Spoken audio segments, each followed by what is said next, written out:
Nossas saudações a todos. É sempre um prazer e uma alegria estar aqui com vocês. Mantenhamos sempre nosso pensamento voltado a Deus nosso Pai, em todos os momentos de nossa vida. Dai-nos, Senhor, momentos de muita paz. Que assim seja. Nós estamos aqui em nome do Grupo Aulas da Vida, dentro do tema Cuidar do Meio Ambiente. Nós desenvolveremos hoje o subtema Cuidar dos Animais.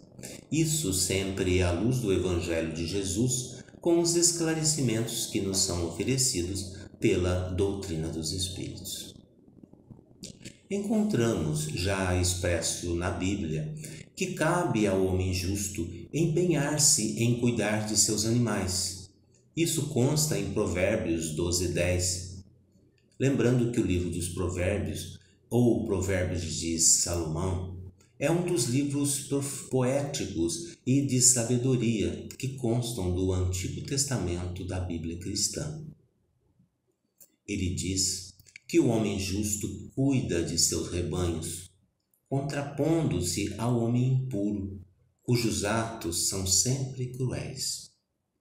Em O Livro dos Espíritos, dentro do estudo da lei de destruição, encontramos na questão 752, apresentado por Kardec, o seguinte questionamento: podemos ligar o sentimento de crueldade que às vezes observamos ao sentimento de destruição? A resposta é que a crueldade é o instinto de destruição em sua mais baixa vibração. Embora a lei de destruição, estudada em O Livro dos Espíritos, nos instrua que aquilo que vemos como destruição é, na verdade, uma transformação. O uso da crueldade, no entanto, demonstra o domínio da ignorância e do desconhecimento do amor. Somente, amigos, o estudo, a aquisição de conhecimento, é somente através disso que lançaremos luz na nossa maneira de agir, tanto com o nosso próximo, tanto com os animais. A questão espiritual dos animais é um assunto polêmico. É um assunto que está dentro da obra doutrinária de uma maneira dispersa. Tem uma informação aqui, outra informação ali. Quando começamos a estudar a questão espiritual dos animais, nós nos deparamos com algumas questões.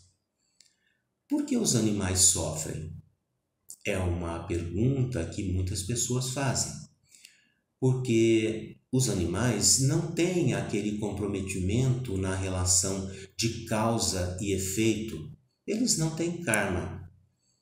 Outra questão é: os animais têm alma? Na Revista Espírita de 1866, de janeiro, encontramos um artigo intitulado As Mulheres Têm Alma?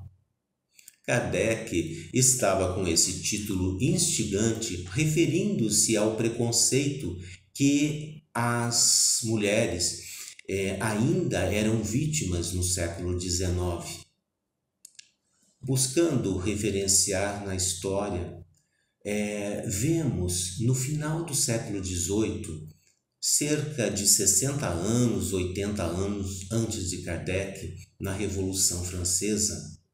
Fazemos um parênteses para lembrar que o lema da Revolução Francesa era liberdade, igualdade e fraternidade. Que incoerência! Foi instituído na Revolução Francesa a Declaração dos Direitos do Homem e do Cidadão. Não confundam homem com seres humanos. Neste caso, a declaração só se reportava aos homens, não incluía mulheres, negros ou idosos. Mas houve alguma mulher que se opôs a essa situação? Sim, houve. Ela foi condenada à guilhotina. Também, na época da escravatura, lembramos, aqui mesmo no Brasil, há pouco mais de 100 anos, não tínhamos nenhuma preocupação com o grave crime cultural que a escravatura representa. E como é que o clero, a igreja, convivia com isso? Considerando, é claro, que os escravos não tinham alma.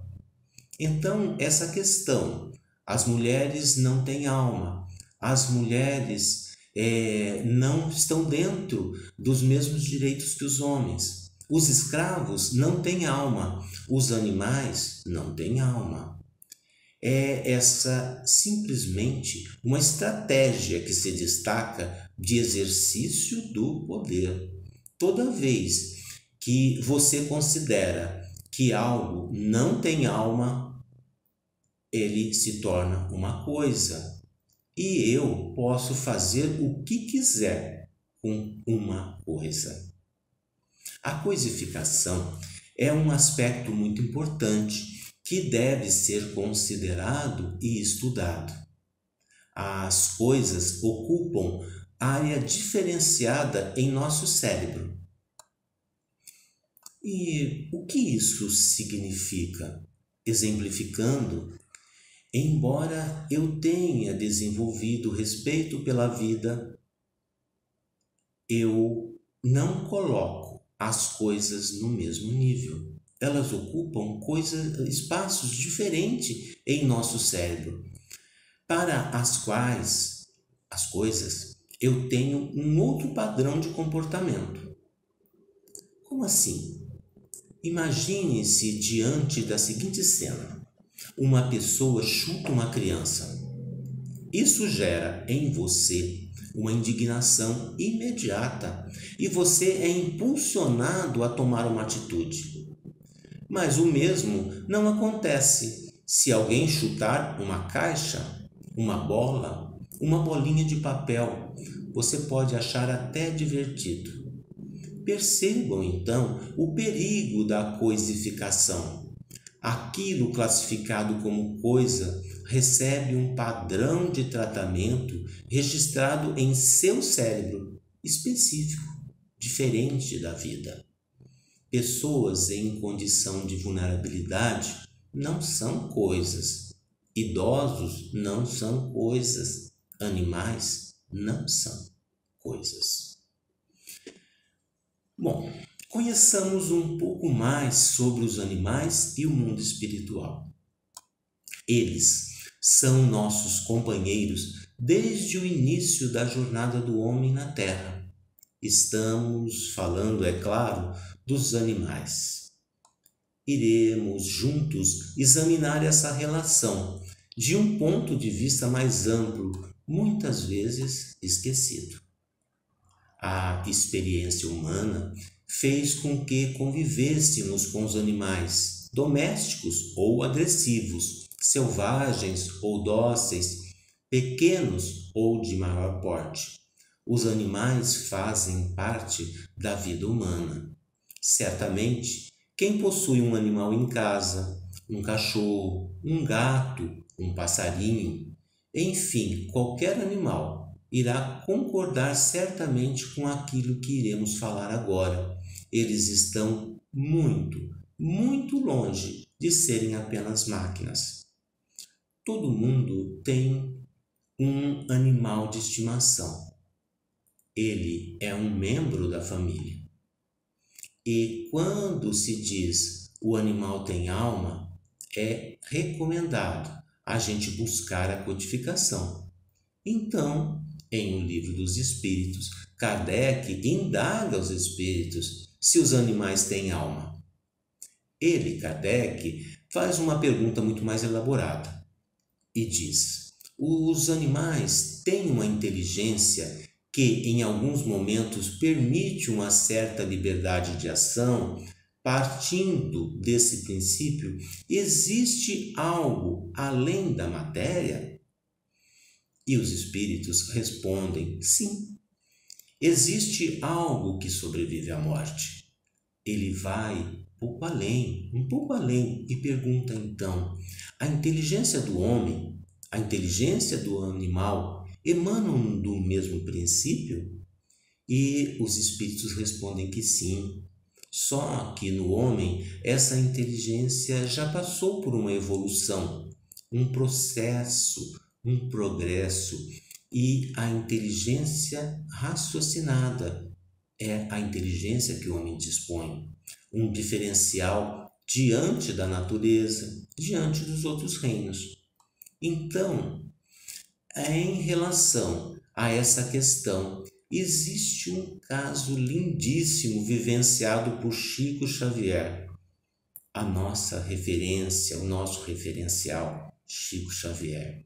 E uma carta de próprio punho, endereçada a Antônio Vanuir de Freitas, nessa ocasião presidente da Federação Espírita Brasileira.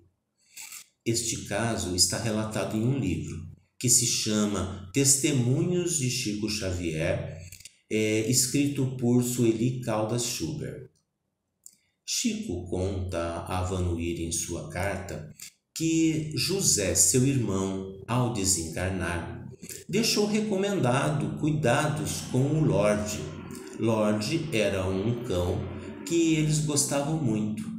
E o Chico, que muitas vezes cuidou de Lorde, brincou com Lorde, o viu viver durante muitos anos. Mas depois, nos últimos momentos, ele foi ficando adoentado, até que desencarnou.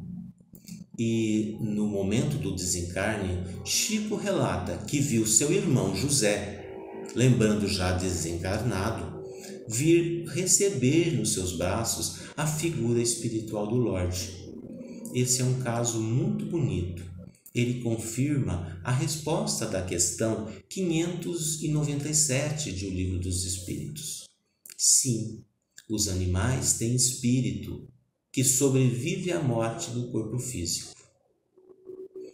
Segundo o Livro dos Espíritos, ao desencarnar, os animais não permanecem na erraticidade por um longo período, porque esse espírito errante é alguém que teve um livre-arbítrio, que tem a possibilidade de reflexão, que vai avaliar suas escolhas, vai avaliar sua existência e suas novas possibilidades.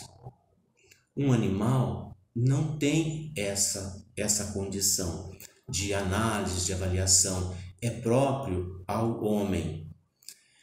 Como o animal não tem o livre-arbítrio, não tem o raciocínio continuado, isso o difere de nós. E ele não permanece, então, em condições de ficar muito tempo na espiritualidade. Isso faz com que os espíritos que governam esse trabalho junto aos animais os reencaminhem quase que imediatamente, isso em forma geral, é claro, para que eles voltem e continuem seu processo evolutivo aqui no plano físico, ao longo de sucessivas encarnações em espécies biológicas diferentes. Em O Livro dos Espíritos, na questão 599 e ainda na questão 601, nós podemos extrair que os animais evoluem através de processos encarnatórios, assim como nós, nos estágios de seres humanos.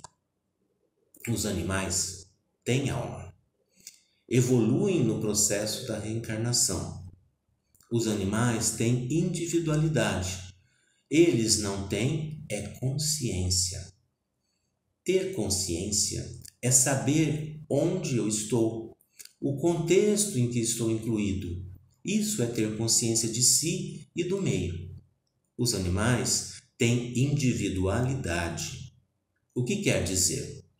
quando eles desencarnam e reencarnam, existe a possibilidade, inclusive, do dono reconhecer aquele animal que já conviveu em seu meio, a reencarnação anterior do próprio animal. Chico tinha um cachorrinho que se chamava Dom Pedrito. Esse cachorrinho foi atropelado e Chico, muito afeiçoado aos animais, sofreu muito com isso. Mas, passando algum tempo, Chico ia andando pela rua e vinha um cachorrinho, um filhote de cachorro, o acompanhando. Ele não deu muita importância, mas Emmanuel chamou sua atenção e disse: Chico, pare, olhe para esse cachorrinho. E Chico disse: mas por quê? E Emmanuel respondeu: ele é Dom Pedrito que está voltando para você. Então Chico pegou o cachorro, levou para casa e deu a ele o nome de Branquinho. Então, segundo os relatos de Divaldo, o Branquinho é a reencarnação de Dom Pedrito. Ambos cachorros de Chico, que lhe dedicaram muita atenção. A fidelidade de um cão, ou a saudade que os animais demonstram de seus donos, a resignação que muitos animais já demonstram, o carinho espontâneo, a saudade, a afabilidade, a doçura, são sentimentos que os animais são capazes de expressar. Os animais têm ou não têm mediunidade? Esta é uma outra questão que apresentamos. Verificamos que na Revista Espírita há registros a respeito, demonstrando a preocupação de Kardec sobre o assunto. Sobre a mediunidade animal, há um capítulo em O Livro dos Médiuns que trata exclusivamente desse tema. Lembrando, médium é um intermediário consciente ou inconsciente entre o mundo físico e o mundo espiritual. Os animais, é claro, não iriam psicografar, não iriam vocalizar na psicofonia, mas a mediunidade de efeitos físicos, sim, neste caso é possível. Nós podemos entender que os animais podem ser impressionáveis à influência dos espíritos. No Livro dos Médiuns, Erasto traz um texto muito inteligente, muito interessante, no qual ele diz: os animais têm a percepção, sim, de espíritos. Então, eles podem ver, ouvir, podem ter aquele terror súbito, a exemplo de cavalos que empinam diante de um obstáculo invisível, que pode ser um espírito, que podem ser vários espíritos mal intencionados que os assustam. Diante, então, de vários relatos que temos na literatura espírita e também na cultura popular, nós acabamos por admitir, sim, a possibilidade de que os animais podem ver, podem ouvir, podem sentir a presença de espíritos. Mas voltemos à pergunta feita no início deste nosso estudo. Por que os animais sofrem? Eles têm câncer, têm epilepsia, têm fraturas ósseas, têm parto distóxico. Eles têm uma série de sofrimentos, não só físicos, mas também mentais, dores psíquicas. Os animais têm dores emocionais, eles têm medo. E todos nós nos perguntamos: por que os animais sofrem? A doutrina espírita vem então ao nosso socorro. Em O Livro dos Espíritos existe uma questão esclarecedora que diz: para os animais não existe expiação.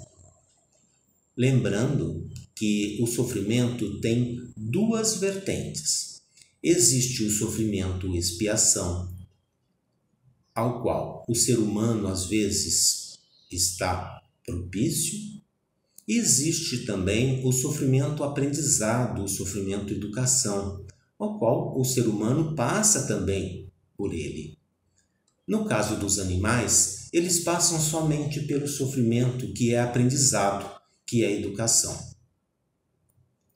Emmanuel, em uma página psicografada por Chico Xavier, que se intitula Os Animais e Sofrimento, esclarece que quando nós vemos um animal sofrer e ficamos muito incomodados com isso, nós temos que nos lembrar deste detalhe.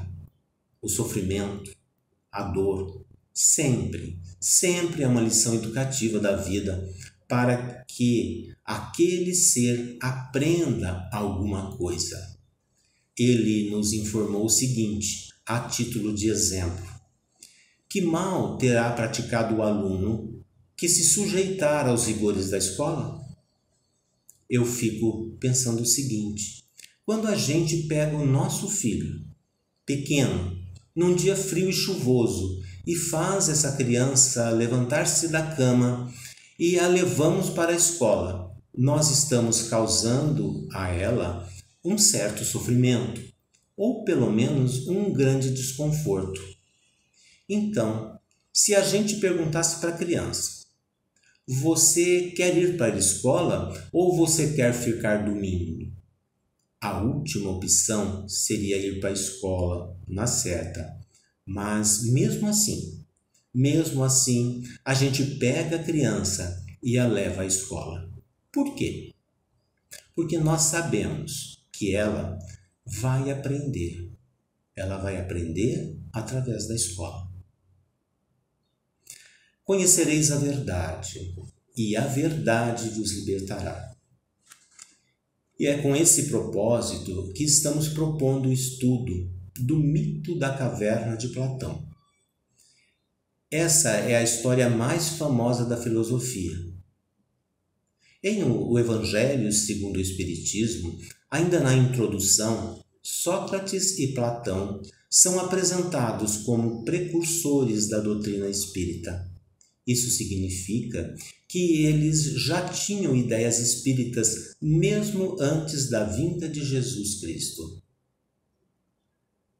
O mito da caverna procura expressar como a filosofia pode curar a nossa cegueira através de reflexões e assim nos conduzir à sabedoria. Platão conta a seguinte história. Imagine algumas pessoas que estão amarradas. Elas estão no fundo de uma caverna escura e voltadas para a parede.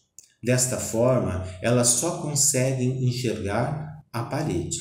Elas não podem virar a cabeça de forma a ver em sua lateral. Elas estão amarradas de forma que elas veem apenas para a frente, apenas para a parede. Elas nunca saíram de lá, nunca viram a luz do sol, não conhecem o sol, não conhecem o lado de fora da caverna. Tudo que elas conseguem ver são imagens que são projetadas na parede da caverna. Através do quê? Da luz de uma fogueira colocada atrás delas. É uma espécie de imagem cinematográfica, mas são apenas sombras. Elas veem as sombras que lhes são mostradas, sombras de animais, de pessoas, de plantas, de objetos. Os habitantes da caverna ficam fascinadas com as imagens e acabam por crer que as sombras são a realidade. Sócrates diz o seguinte: essa é a nossa condição. Assumimos na nossa vida a ilusão por realidade. E ele continua nos contando. Há um prisioneiro que consegue se libertar e subir para fora da caverna. Quando ele sai, ele vê os objetos tal qual são, iluminados pelo sol. No início, os seus olhos doem, mas depois ele consegue contemplar o sol. Essa alegoria revela que aquele que sai da caverna e contempla as coisas tais quais são, iluminadas pela luz do sol, é o filósofo, aquele que busca a verdade. O sol, para Platão, é a imagem do bem.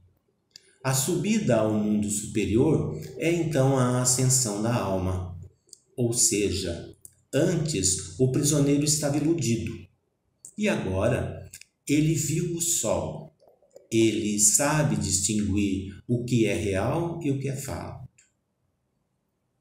Platão, ao final, faz uma suposição de que o prisioneiro, se o prisioneiro voltasse para o fundo da caverna, ele poderia dizer aos outros: olha, se vocês estão vendo essas sombras, elas não são realidade, são apenas sombras. Os prisioneiros podem não acreditar.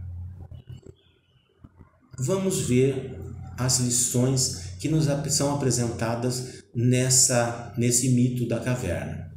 A primeira lição que podemos aproveitar: as coisas materiais são sombras. A caverna simboliza o mundo sensível e material em que vivemos e a realidade que as pessoas ficam vidradas e hipnotizadas por ela. As coisas materiais e os bens corporais parecem profundamente reais, mas desaparecem rapidamente. Eles são instáveis e passageiros. As riquezas, as honras, os prazeres possuem para Platão uma importância secundária e não podem tomar lugar daquilo que é real e essencial, isto é, os valores imateriais, os bens da alma, tais como a sabedoria, o bem e a contemplação do próprio ser. Vamos à segunda lição. Ficar dentro da caverna é fácil. Sair da zona de conforto é a libertação das algemas, assumir a responsabilidade do próprio ser. Não se vitimar é um grande passo para a liberdade. Porém, é mais fácil continuar vendo as sombras e não fazer esforço algum para sair da própria inércia. Refletir sobre isso pode nos ajudar a sair da nossa caverna. Vamos à terceira lição. A luz iria criar um incômodo, pelo fato do prisioneiro ficar muito tempo no escuro. Ele irá sofrer para enxergar a luz, ou seja, é difícil querer sair da cegueira da ignorância, porque justamente acreditávamos estar na luz. Aceitar a própria ignorância, erros ou enganos é um grande passo para o conhecimento verdadeiro de si mesmo e seja uma etapa libertadora para sair da nossa ilusão e ir na direção da contemplação da verdade. Vamos ver a quarta lição. Habituar-se para poder contemplar o mundo superior. O mundo material todos nós já conhecemos e com ele nós interagimos, mas nem todos estão conectados ao mundo espiritual. Para isso, é preciso contemplar a luz, que revela o que todas as coisas são. Platão nos convida a realizar essa contemplação do divino, que é a busca da transcendência. Quinta e última lição. Devolver o bem que se recebeu. O ex-prisioneiro da caverna, que após ter sido iluminado pelo bem, agora é impulsionado a retornar à caverna para ajudar os outros a se libertarem. Essa lição é bem difícil, mas se cada um de nós tivermos um compromisso de cada dia se tornar uma pessoa melhor, buscar ajudar os outros, a nossa sociedade pode ficar muito melhor. E é o que Platão acreditava. Uma frase do escritor russo Tolstói diz: há quem passe pelo bosque e veja somente lenha pela fogueira. E há também quem olhe para os animais e veja somente seu alimento. Estamos sendo convidados aqui a ver mais adiante, ver sobre a luz do bem. Segundo o Livro dos Espíritos, toda a destruição que excede os limites da necessidade é uma violação da lei de Deus. Portanto, podemos concluir que a nossa relação com a natureza como um todo com os animais em particular deve evoluir. Buscar o equilíbrio necessário à nossa evolução, enquanto criaturas de um mesmo Criador. Nós agradecemos imensamente a participação de todos. Em nome do grupo Aulas da Vida, desejamos muita paz. A existência é uma longa escada na qual todas as almas devem se dar as mãos na subida para o conhecimento e para Deus. Emmanuel, muito obrigado.